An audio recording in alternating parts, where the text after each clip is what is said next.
la délivrance du monde dépend, Dieu préserve des infidèles, et donc de nous en premier. De l'extermination des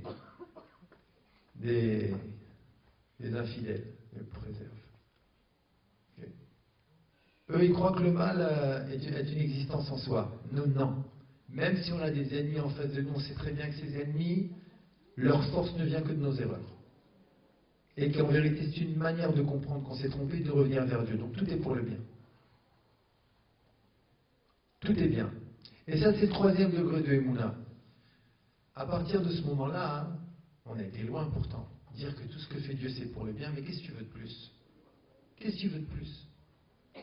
Et pourtant, cette Emouna-là, elle est incomplète. Elle est elle aussi génératrice d'exil. Et on va l'expliquer avec l'aide de Dieu. Et on va continuer le texte pour ça. Et on va voir ici, Rabbi Nachman va nous expliquer comment construire le 4e niveau de Emouna. Il va nous y amener. Il va nous donner les clés. Alors il commence. Il dit comme ça. Ve'emuna u'bechinat tefila. Il dit la Emouna, elle se construit, c'est l'aspect de la prière. La Emouna correspond à la prière. On ne peut pas avancer dans la foi si on ne prie pas. C'est impossible. Impossible.